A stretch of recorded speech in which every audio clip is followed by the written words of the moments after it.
TV9 digital में आपका स्वागत है और मैं हूं कार्तिकेय शर्मा। सियासत की बात में आज हम चर्चा करेंगे कि कांधार और हेरात पर कभी भी तालिबान कब्जा कर सकता है। कांधार और हेरात के हवाई अड्डों पर तालिबान ने जमकर बमबारी की है और दोनों के दोनों हवाई अड्डे बंद हो गए हैं। तालिबान अफगानिस्तान के 3 बड़े शहरों पर हमला कर चुका है। तालिबान कभी भी लश्करगाह, हेरात और कांधार पर कब्जा कर सकता है। रिपोर्ट के अनुसार इन तीनों शहरों में हर गली और नुक्कड़ में तालिबान और अफगानिस्तान की स्पेशल फोर्सेस के बीच लड़ाई चल रही है। इसके कारण अफगानिस्तान में लाखों लोगों का पलायन भी शुरू हो गया है। अफगानिस्तान सरकार वायुसेना का इस्तेमाल कर रही है शहरों की बमबारी करने के लिए और ज़मीन पर तालिबान कब्जा कर रहे हैं और इसके बीच पिस रहे हैं आम नागरिक। कांधार के हवाई अड्डे की एयर स्ट्रिप भी जिसे कह सकते हैं क्षतिग्रस्त हो चुकी है। वहां से अब तालिबान के खिलाफ कोई मुहिम नहीं चल पा रही। वहीं दूसरी तरफ हेरात शहर के सभी बड़ी इमारतों पर तालिबान ने कब्जा कर रखा है। तालिबान अब तक 400 में से 200 जिलों पर कब्जा कर चुका है। पिछले 20 साल में अफगानिस्तान में 50,000 सैनिक मारे जा चुके हैं। जी हाँ, 50,000 अफगान सैनिक मारे जा चुके हैं। 2000 अमेरिकी सैनिक भी मरे हैं। तालिबान से निपटने के लिए अफगानिस्तान सरकार वॉरलॉर्ड्स की मदद ले रही है, यानी वो मदद ले रही है उन लोगों की जो पैसा लेके लड़ाई करते हैं, लेकिन इसके दूरगामी परिणाम बहुत खराब हो सकते हैं। लेकिन काबुल के पास कोई चारा नहीं बचा है। कांधार के गिरते ही पूरा का पूरा दक्षिणी अफगानिस्तान ढह जाएगा, यानी काबुल के हाथ से निकल जाएगा, यानी काबुल की हुकूमत गजनी तक रह जाएगी।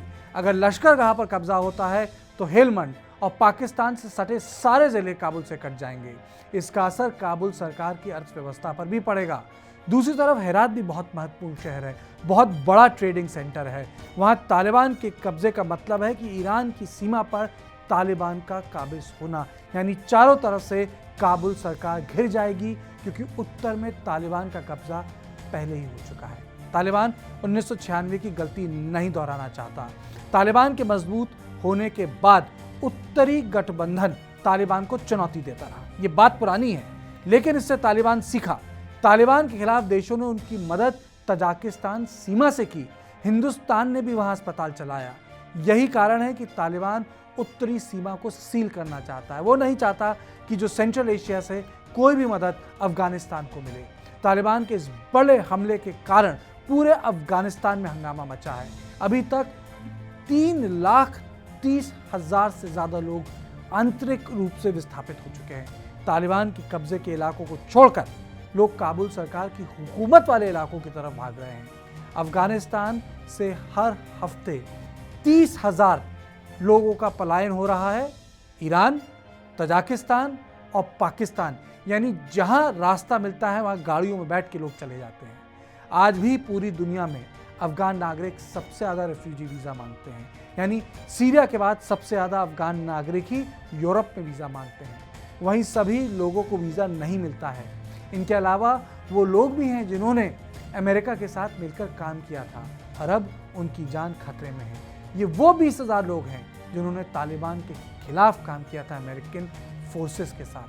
तजाकिस्तान सरकार ने 1 लाख विस्थापित अफगान रिफ्यूजियों के लिए व्यवस्था भी करनी शुरू कर दी, क्योंकि एक के बाद एक जो शहर हैं वो ढहने शुरू हो गए हैं। काबुल का कहना है कि उनकी सरकार इतनी आसानी से नहीं गिरेगी, बड़े शहर वो नहीं गिरने देगी। हो सकता है कि काबुल और उसके आसपास के इलाकों में कब्जा करने में तालिबान को वक्त लगे, लेकिन काबुल सरकार का हाल बहादुर शाह जफर की सल्तनत की तरह हो सकता है। घनी भी नाम के राष्ट्रपति होंगे जिनकी हुकूमत काबुल सरकार यानी काबुल शहर तक सीमित होगी। जैसे जफर की हुकूमत केवल पालव गांव में खत्म हो जाती थी। घनी काबुल में तो सुरक्षित होंगे, लेकिन अफगानिस्तान की बागडोर तालिबान के पास होगी।